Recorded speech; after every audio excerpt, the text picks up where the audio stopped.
तर निवडणुकीत दाखवून देऊ आम्ही मुर्दे आहोत की मर्द, असं गोगावले यांनी म्हटलंय। मुर्द्याची सेना म्हटल्याचा आरोप करत राऊतांना भरत गोगावलेंनी इशारा दिला। यांनी अघोरी विद्येचे खूप प्रयत्न केले पण जमलं नाही, असंही गोगावले म्हणाले।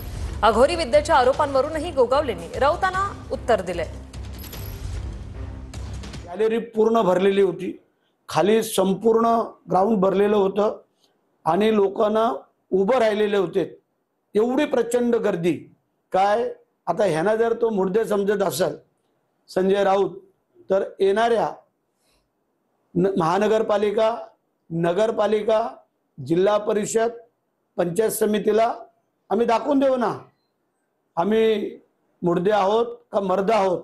की उद्धव साहेबांची उभाटाची शिवसेना संपत आली तरी त्या उद्धव साहेबांना कळेना आणि आमच्यावरती आरोप करतायत, हे अघोरी विद्या करतायत आणि काय काय करतायत। ह्याने बरेचसे प्रयत्न करून पाहिले त्यांच्या अघोरी विद्येचे, त्यांना काही सक्सेस झालं नाही, म्हणून ते आता आमच्यावरती आरोप